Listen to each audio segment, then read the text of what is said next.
नमस्कार। क्राइम की रफ्तार न्यूज 24 पर आपका स्वागत है। आज की बड़ी खबर, गाजियाबाद में गूंजा सवर्ण समाज का स्वर। पंडित साधु तिवारी ने उठाई आर्थिक आधार पर आरक्षण की मांग। भारतीय सवर्ण संघ के उद्देश्यों को सशक्त रूप से आगे बढ़ाने के लिए पंडित साधु तिवारी का गाजियाबाद आगमन सवर्ण समाज के लिए एक महत्वपूर्ण अवसर बनकर सामने आया। उनके स्वागत में बड़ी संख्या में समाज के लोगों ने भाग लिया और सवर्ण एकता का संदेश बुलंद किया। इस दौरान सवर्ण की एक आवाज सवर्ण बने का नारा पूरे आयोजन में गूंजता रहा। पंडित साधु तिवारी ने अपने संबोधन में कहा कि वर्तमान समय में समाज को जातिगत आधार पर नहीं बल्कि आर्थिक स्थिति के आधार पर आरक्षण दिया जाना चाहिए। उन्होंने स्पष्ट शब्दों में कहा कि जातिगत आरक्षण व्यवस्था समाज में असंतुलन पैदा कर रही है और इसका पुनर्मूल्यांकन अत्यंत आवश्यक है। उनका मानना है कि जिन लोगों ने जातिगत आरक्षण का लाभ लेकर उच्च सरकारी पद प्राप्त किए हैं, वे अपने ही समाज के अन्य वर्गों के साथ अन्याय और शोषण कर रहे हैं, जो सामाजिक समरसता के लिए चिंता का विषय है। उन्होंने सवर्ण समाज की समस्याओं को उजागर करते हुए कहा कि आज सवर्ण वर्ग आर्थिक रूप से पिछड़ता जा रहा है, लेकिन उसकी स्थिति पर गंभीरता से विचार नहीं किया जा रहा। ऐसे में सवर्ण आयोग का गठन समय की मांग है, जिससे इस वर्ग की समस्याओं का समाधान किया जा सके और उन्हें भी समान अवसर प्राप्त हो सके। भारतीय सवर्ण संघ परिवार के सदस्यों ने इस अवसर पर एकजुटता का परिचय देते हुए संकल्प लिया कि वे सवर्ण समाज के अधिकारों की रक्षा और उनके उत्थान के लिए निरंतर प्रयासरत रहेंगे। संगठन के पदाधिकारियों ने कहा कि ये केवल एक आंदोलन नहीं बल्कि सामाजिक न्याय की दिशा में उठाया गया एक ठोस कदम है। कार्यक्रम के अंत में पंडित साधु तिवारी ने सभी उपस्थित लोगों का आभार व्यक्त करते हुए समाज को एकजुट रहने और अपने अधिकारों के प्रति जागरूक रहने का आह्वान किया। देखते रहिए हमारे साथ क्राइम की रफ्तार न्यूज 24। आज हमारे साथ पंडित साधु तिवारी जी हैं, भारतीय सवर्ण संघ से। आइए उनसे बात करते हैं कि आज उनका दिल्ली में आगमन हुआ है, कि क्या उद्देश्य है, उसका मुख्य उद्देश्य क्या है। पंडित साधु तिवारी जी, आज आपका दिल्ली में आगमन हुआ है, उसका मुख्य उद्देश्य क्या है। आज हम लोगों का हमेशा भारतीय सवर्ण संघ परिवार के लोग हम लोग हमेशा अपने लोगों को जा करके अपने के हितों की लड़ाई, समाज के हितों की लड़ाई लड़ रहे हैं।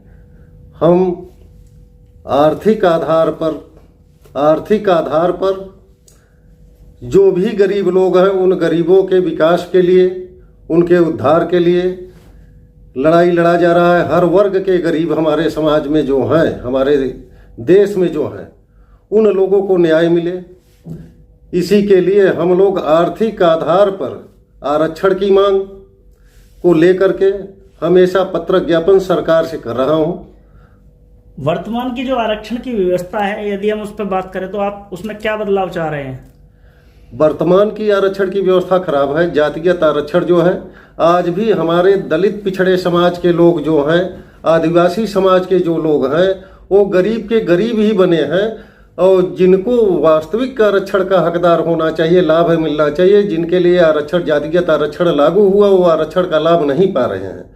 आरक्षण का लाभ वही लोग पा रहे हैं जो कि IAS, IPS अधिकारी, कर्मचारी बन गए हैं, विधायक, सांसद, ब्लॉक प्रमुख और प्रधान बन चुके हैं। ऐसे लोग आज भी उन्हीं लोगों का, अपने समाज के लोगों का ही हक का शोषण कर रहे हैं। आरक्षण में आप क्या बदलाव चाहते हैं, सरकार से क्या कहना चाहते हैं उसमें आप। हम चाहते हैं कि जातिगत आरक्षण के बजाय आर्थिक आधार पर जनगणना करा करके आर्थिक आधार पर जो गरीब हैं, उन गरीबों को आरक्षण का लाभ दिया जाए।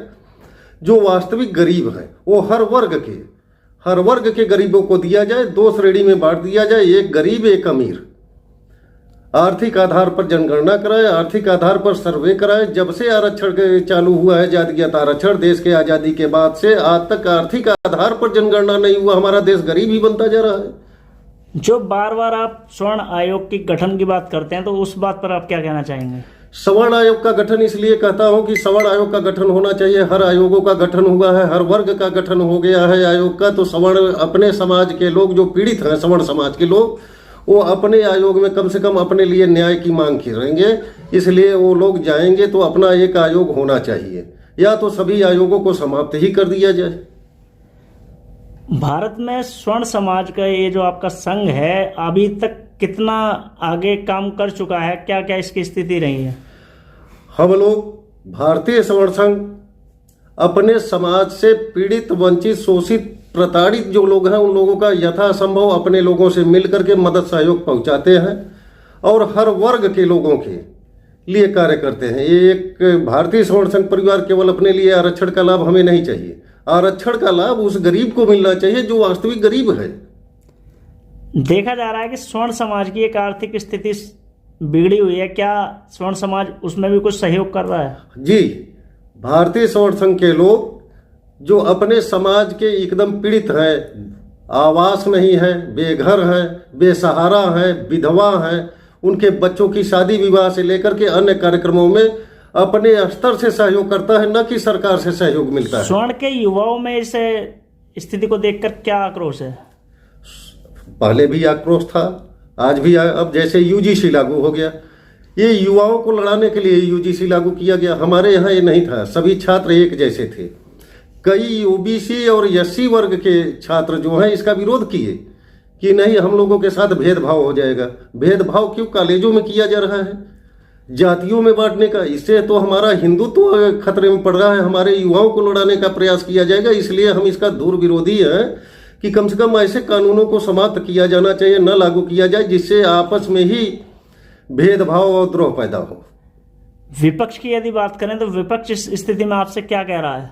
हमें पक्ष विपक्ष नहीं, हमें सभी पार्टियों से, भाई सत्ता में सरकार है, सभी पार्टियों से, सभी दलों से यही है कि आप लोग वोट बैंक की राजनीति के लिए अपने देश के युवाओं के भविष्य के साथ खिलवाड़ न करें। अपने युवाओं को, अपने देश की भविष्य, अपने देश की गरिमा को देखिए। हमारा भारत देश पहले क्या है, हमारी संस्कृति सभ्यता क्या है, आप हमें बांटने का प्रयास कर रहे हैं। इस बांटने के प्रयास को तत्काल रोक दिया जाए। हमें न सरकार से न किसी दल से वो है, हम सभी से आग्रह करते हैं, सभी दल के लोगों से आग्रह करते हैं कि आप सभी लोग कम से कम देश हित में कार्य करिए, देश की एकता की बात करिए, देश में हिंदुत्व की, भाईचारे की बात होनी चाहिए, न कि बांटने की। पिछले दिनों में हम बात करें तो यूजीसी के मुद्दे को लेकर आप दिल्ली आए थे, जब आपको रोका गया था। हाँ, तो उसमें आप क्या कहना चाहेंगे? क्या है, सरकार ने क्या करा था? ये सरकार को इसे वापस ले लेना चाहिए, ऐसे कानूनों को लागू नहीं करना चाहिए।